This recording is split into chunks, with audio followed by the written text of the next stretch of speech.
Mein Name ist Gregor Dotzauer, ich bin Literaturkritiker und Essayist und ich lese Ihnen aus meinem Buch Schläft ein Lied in allen Dingen über Musik, Moment und Erinnerung. Am frühen Abend, wenn ich noch einmal aufbreche, um mir die innere Unruhe aus den Beinen zu laufen, erwacht das Viertel, in dem ich lebe, zu einem riesigen Mandelkonzert.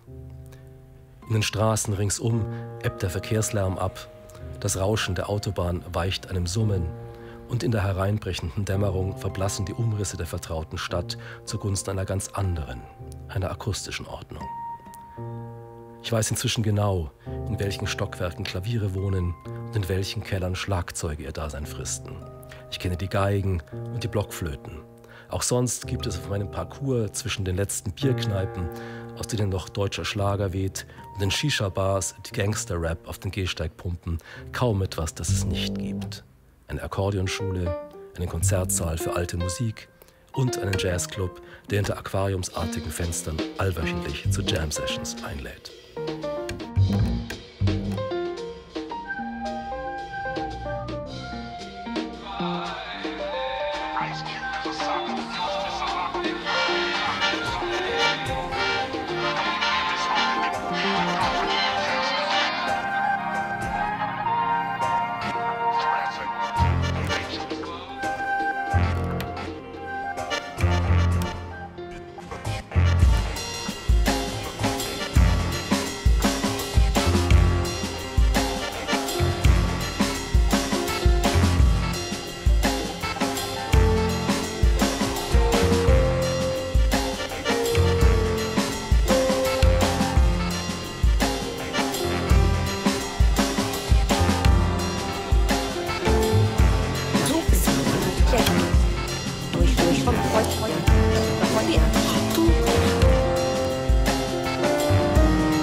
Hallo, ich bin Marina Frenk, bin Schauspielerin und lese aus dem Text von Gregor Hens Die Stadt und der Erdkreis. Geht man die Strecke des ehemaligen Luisenstädtischen Kanals in Berlin ab,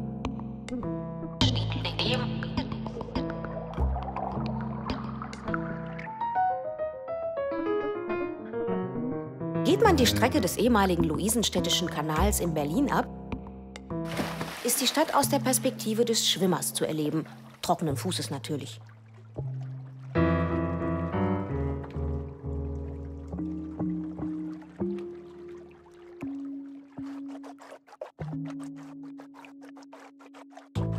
Man muss nur die Rennstrecke überwinden, die den Grünzug und tatsächlich beinahe das gesamte Kreuzberg durchschneidet, sowie einen vom Gellen der Kinder erfüllten Verkehrsübungsplatz. Das Kanalbecken ist im Großen und Ganzen erhalten.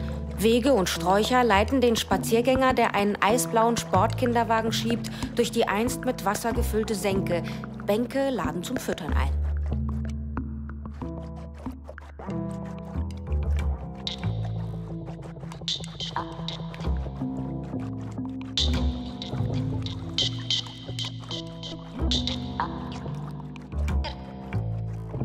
Nördlich des Oranienplatzes, auf dem Stadtnomaden lagern, steigt der Spaziergänger richtig ein.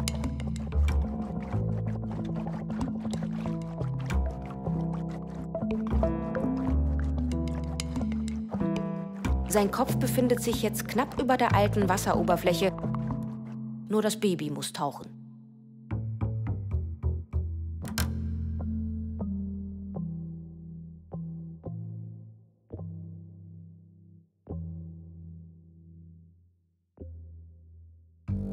Das Plätschern lässt sich ohne Schwierigkeiten hinzudenken. Im Rucksack schwappt eine Wasserflasche, am indischen Brunnen spielen Kinder Fußball, fliegen mit dem schweren Ball davon, landen platschend vor meinen Füßen.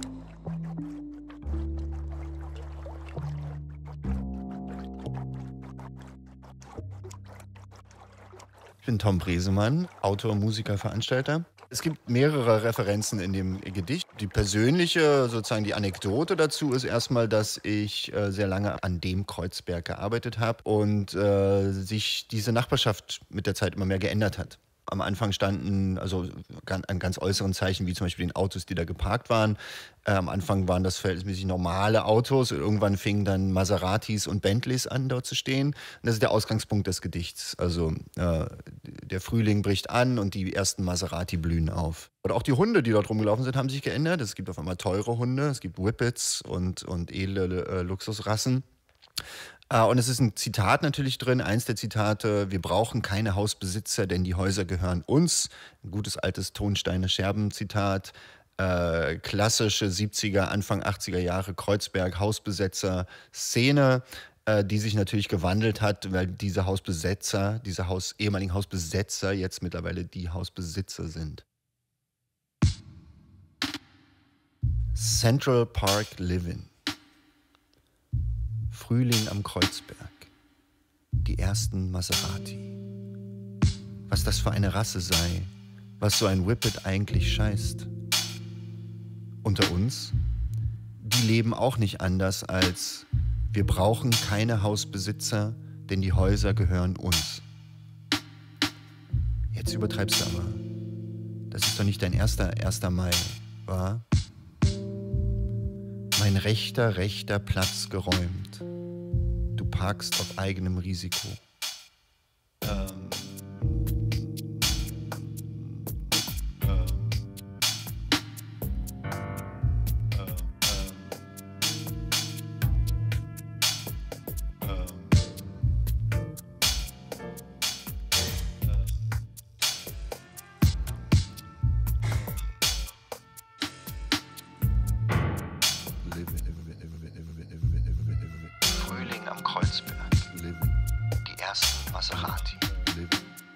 Was das für eine Rasse sei, was so ein Whippet eigentlich scheißt. unter uns. Die leben auch nicht anders als wir brauchen.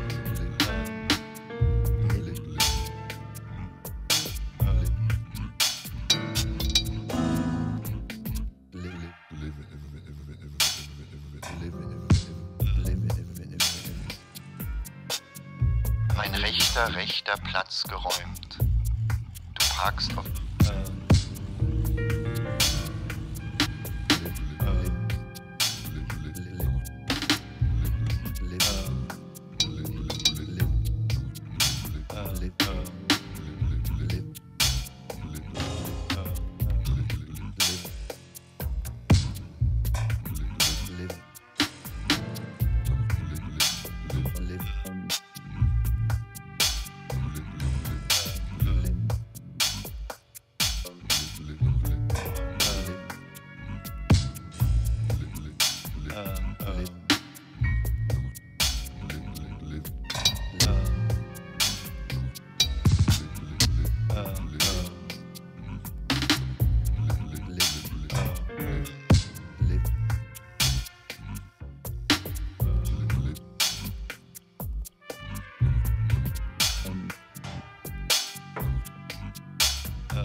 Ich heiße Angélica Freitas. Ich komme aus Brasilien. 2020 habe ich dieses Gedicht geschrieben, weil ich fühlte mich sehr unterstützt hier in Berlin. Und es ist über die KünstlerInnen, die in Berlin gelebt haben.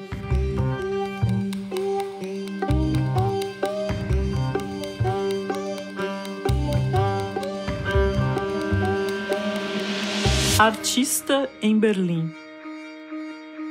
Tenho pensado que a arte é fundada na repetição. A repetição, bom fundamento.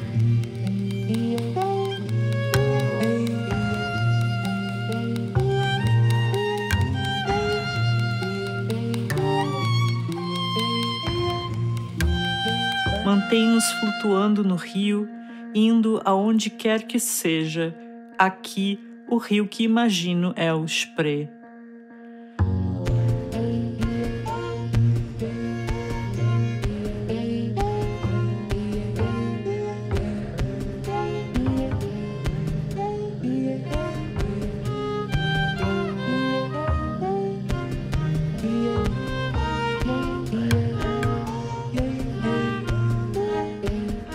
Penso na escrita como repetição de gesto generoso. Tinta nas mãos, papéis espalhados. Aqui, o escritor que imagino é Bertolt Brecht.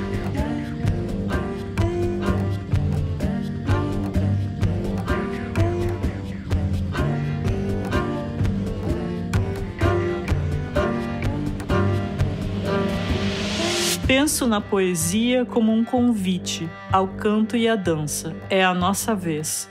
Quando escrevo, sinto minha garganta e meus pés querem salão. Aqui, A artista que imagino é Lotte Lenya, cantando Jenny dos Piratas.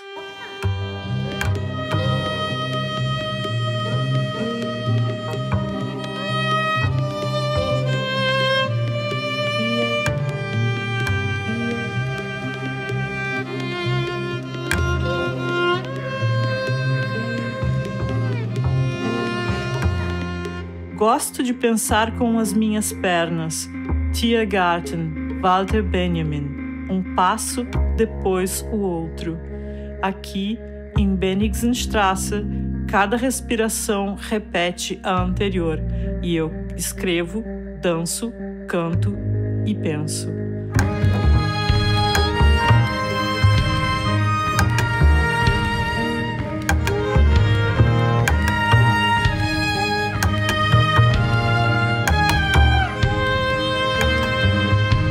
Berlim sob meus pés, Berlim ao redor, Berlim Boden, Berlim Baum.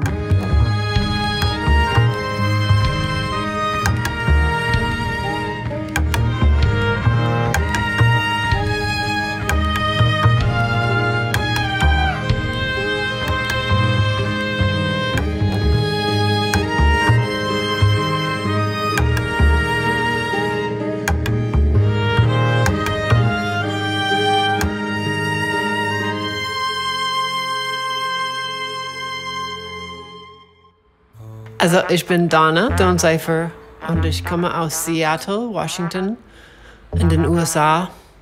Und ich habe ein Buch geschrieben, das heißt Model City, Musterstadt auf Deutsch.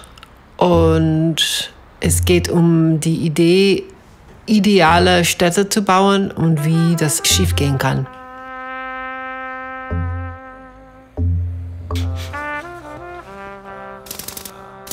It was like walking through your neighborhood one snowy night with a new friend who'd lived there long ago, watching him point to long-gone restaurants and stores that used to make up the streetscape.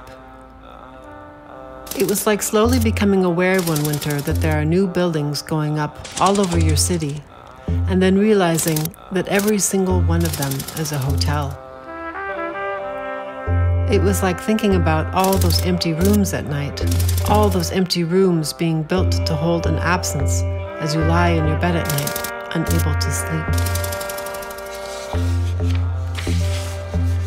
It was like the feeling of falling through the O in hotel as you almost fall asleep in your own bed, the bed that you own, caught at the last minute by ownership, the ownership of your wide-awake self.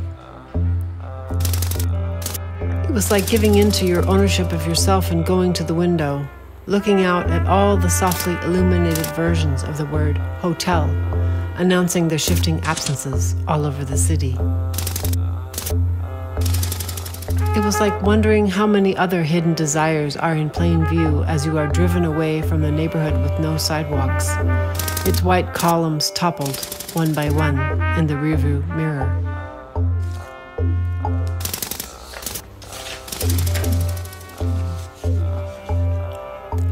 It was like walking through the city park after finishing work for the day and noticing that the trees have white tags tied around their trunks, and, on closer inspection, that the tags contain numbers. It was like thinking about the numbered trees living arboreal life outside numbers, though the rings accumulating inside the trunks are also engaged in a form of counting. It was like walking back home past the facade of a new hotel on which large white room numbers are painted under the windows, so that the travelers are turned into lab rabbits in the experiment of traveling.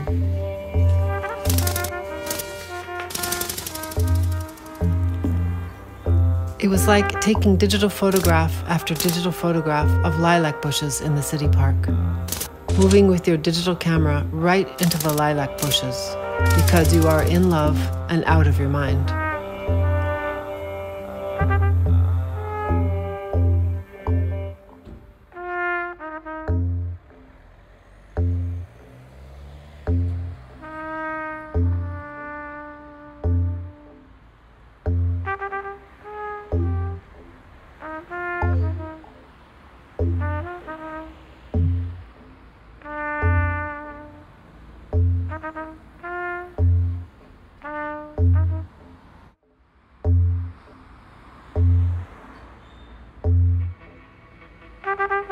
My name is Christian Hawkey. I'm a writer and translator living in Berlin and originally from Florida by way of Massachusetts, by way of Maine, by way of Pennsylvania, by way of Oregon, by way of New York City.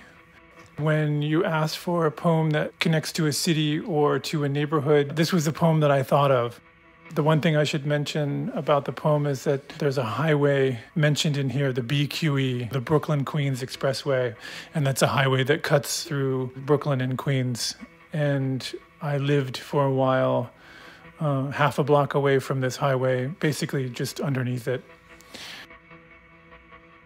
This poem is called Homeless Clone.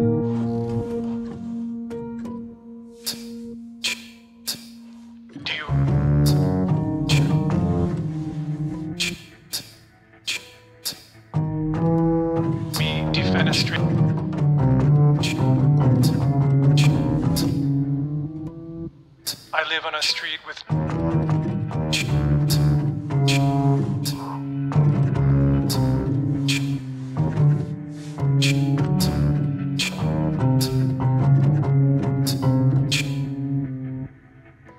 my only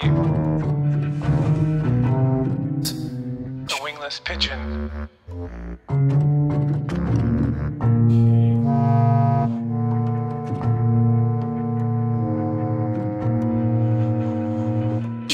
Say, Harold, how did you?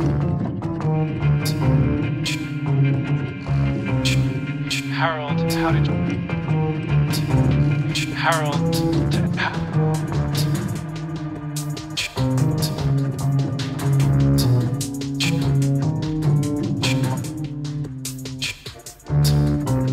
silent tanks waiting at the far end.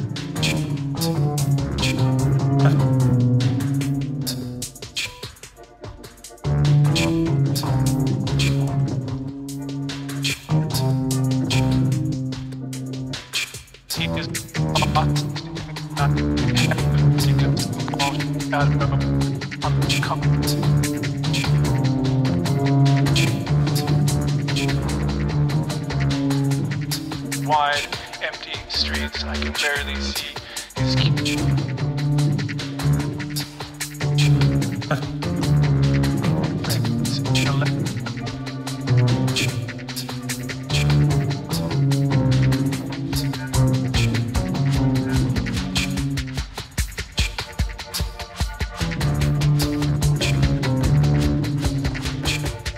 I feel something.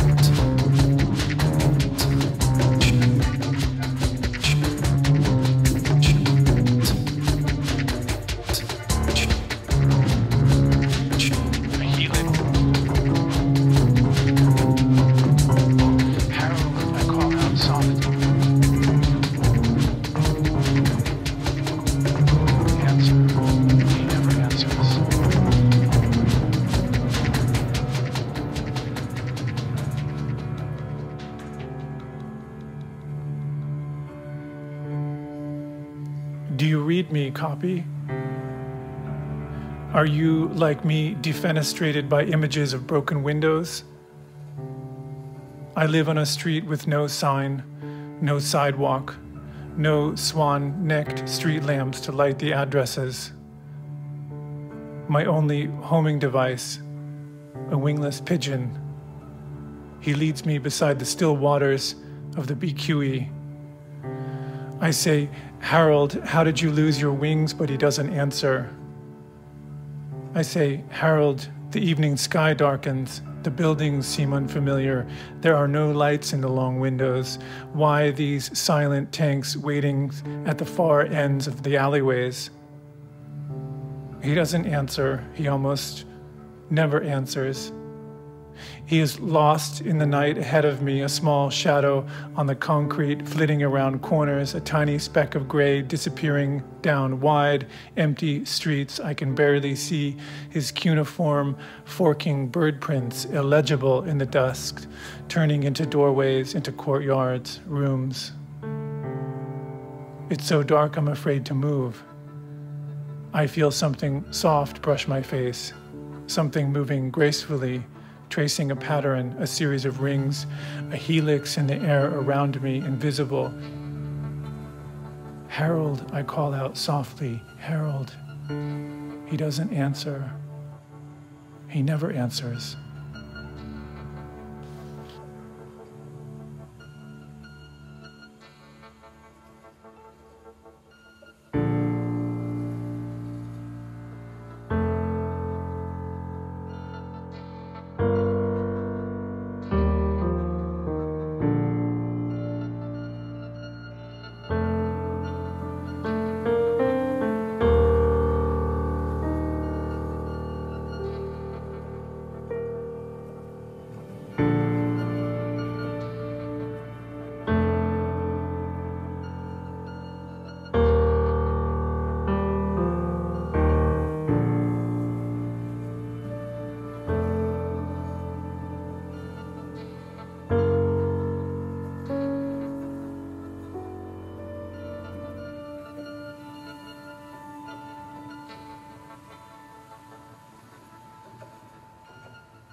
My name is Tom Drury. I write novels and short stories, and I teach at the Iowa Writers Workshop. So I'm from the American Midwest originally, but I've lived all over the place, including New England, Florida, Los Angeles, New York, and Berlin from 2015 to 2019. This piece is for my novel Pacific, and it's a memory recounted by a teenager while smoking weed with his friends at a horse farm in Topanga Canyon, west of Los Angeles. And there's a reference in the piece to the Magic Castle, which is interesting. It's a real place in Hollywood that serves as the clubhouse, apparently, of the Academy of Magical Arts.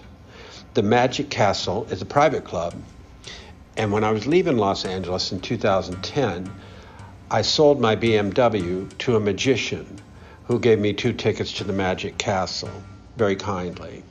But sadly, I didn't have time to use them, so instead I wrote this.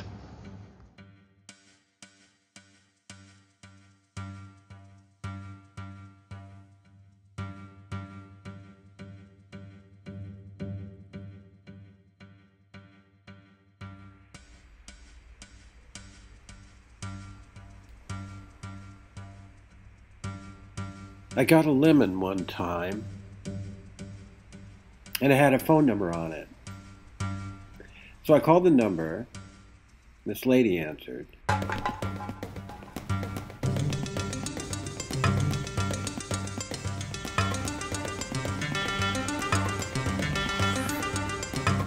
I got a lemon one time, and it had a phone number on it. So I called the number.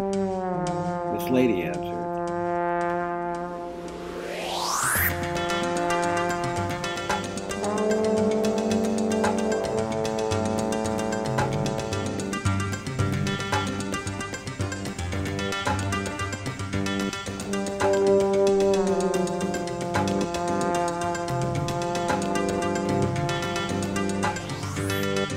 I got a lemon one time,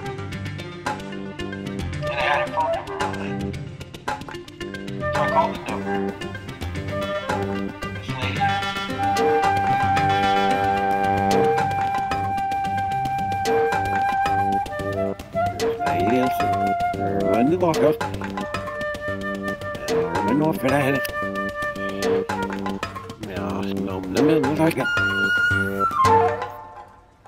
and I asked why her phone number was written on a lemon.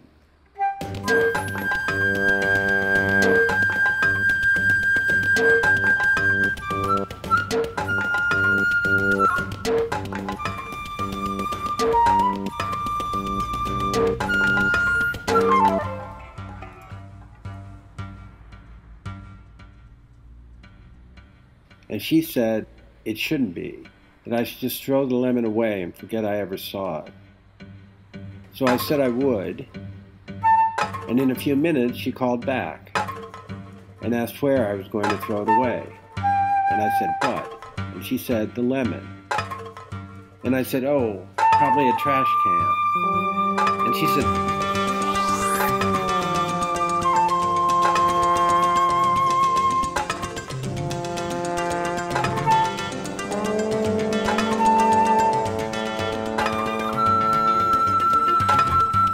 that wasn't good because someone might see it and think, here's a perfectly good lemon going to waste. And they might pick it up and call her, like I did. So I said, well, where do you want me to throw it? And she thought for a minute, and she said, where are you now? And I told her I was on Franklin by the Magic Castle. And she said, don't go anywhere. So I waited and waited. In about 20 minutes, this little green Lotus pulls up. And the woman rolled the window down. And she said, do you have the lemon? And I said, yeah, and gave it to her. And she gave me $20 and drove away west on Franklin.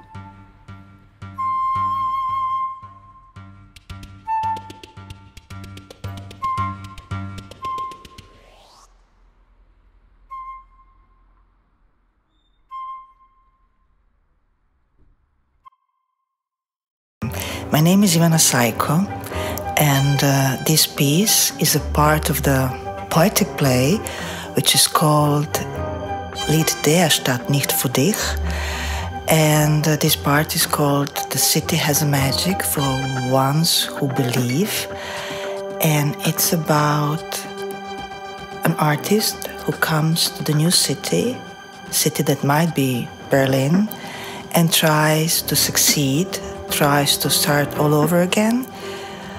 And yes, and this very part that I will read now, it's a sort of homage to everything that city has to offer.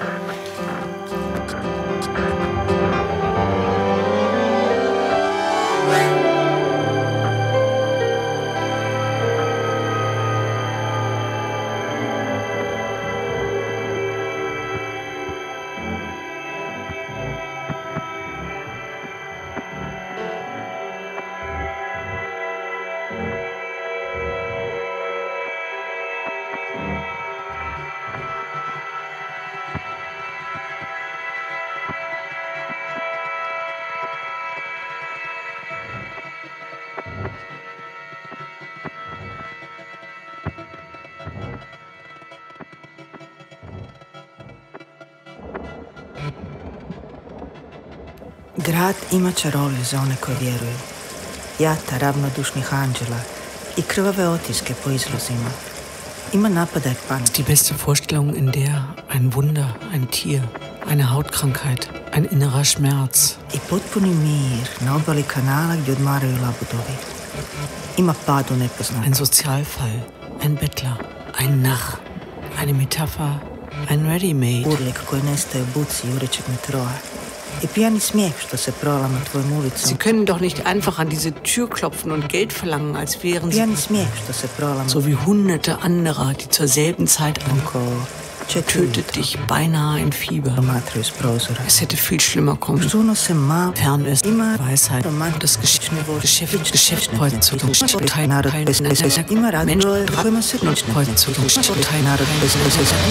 Menschen und Ratten kämpfen um denselben Raum, in dasselbe Gebüsch und um geheime Durchgänge. Jede Ratte gegen einen Menschen, jeder Mensch gegen eine scharfe Klinge. Einmal im Jahr vergiften die Stadtwerke die Ratten und im Gebüsch interveniert die Polizei. Razzia!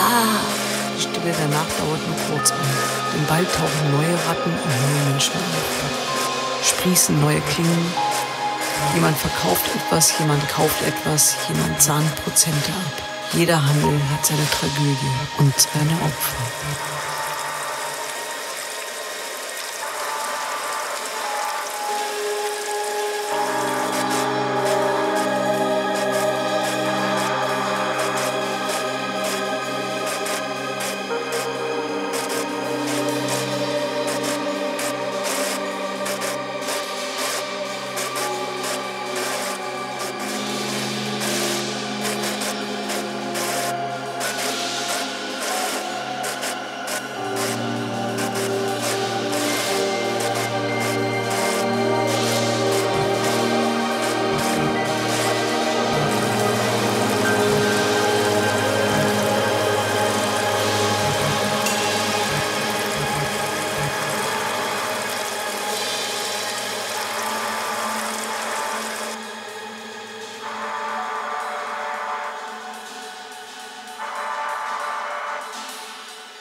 Die Stadt hat also die Rückkehr, die man auf das Morgen verschiebt, auf die nächste Woche, auf den Sankt-Nimmerleinstag. Sie hat einen Frühling, in dem die Straßen für kurze Zeit aufleuchten. Sie hat diesen Moment, in dem alles möglich erscheint. Sie hat auch die Vergänglichkeit dieses Moments, den Geruch vollgepisster Treppenhäuser und Wandmalereien an den Fassaden. Auf einer ist ein Affe mit einem Soldatenhelm zu sehen, auf einer anderen ein Hase, ein Hirsch- und Fischreiher, kopfüber aufgehängt. Auf der dritten klettern Ratten in einem Seil in Richtung Dach. Auf der vierten Wand ist nichts. Nur ein Nagel und eine Postkarte. Diese vierte Wand gehört dir. Wohin ist der Zauber verschwunden?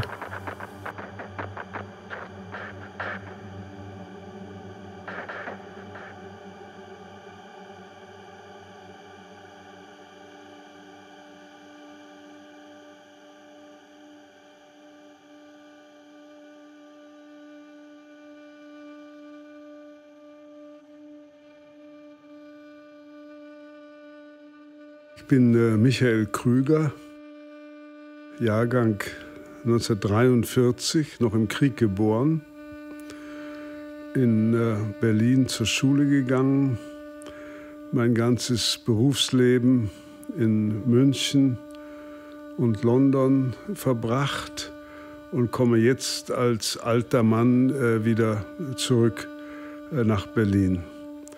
Ich war 2 Jahre mit einer Leukämie an ein kleines Holzhaus im Wald über dem Starnberger See gefesselt. Und in diesem kleinen Holzhaus, eine Art Versteck, sind 50 Texte entstanden, die ein bisschen was von meiner Existenz und dieser Existenz in der Natur zeigen sollen.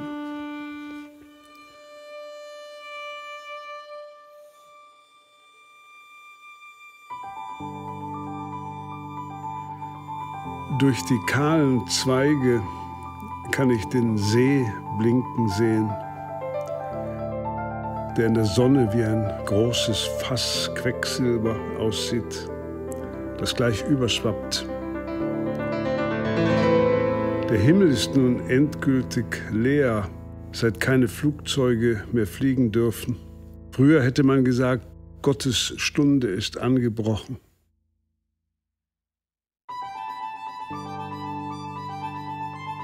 Durch die kahlen Zweige kann ich den See blinken sehen,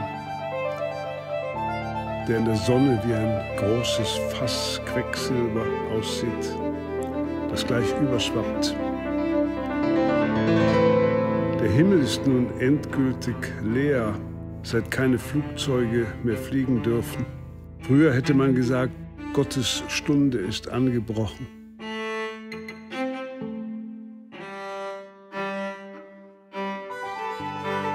Durch die kahlen Zweige kann ich den See blinken sehen, der in der Sonne wie ein großes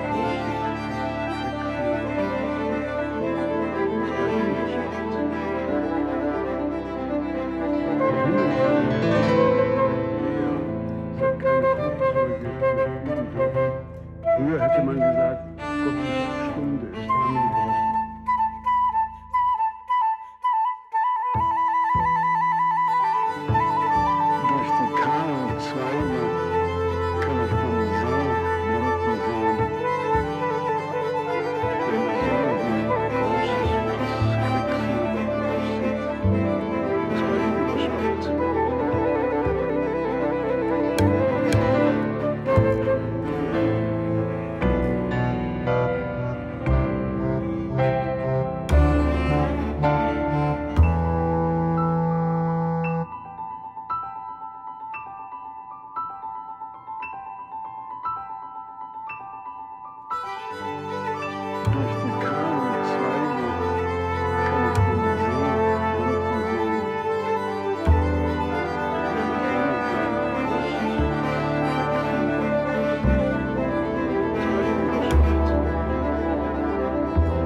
Mein Name ist Uljana Wolf. Ich bin Lyrikerin, Übersetzerin und in meinen Gedichten geht es oft um die Wanderbewegung von Worten zwischen Sprachen, um falsche Freunde, um mehrsprachiges Schreiben. Herz, H. Man hatte sich so sehr ein Herz gefasst, dass es bei Ankunft kaum vorhanden ist. Die steile Treppe bringt alles ans Licht. Was oben zerspringt, diese Bande kann unmöglich einem selbst gehören. Heinrich, das Stethoskop. Es gibt kein Versteck. Bei heimlichem Stillstand werden die ausbleibenden Schläge gezählt. Im Scharren der Wartenden noch jedes Rasen abgesondert. Hello? Und die Gesundheit?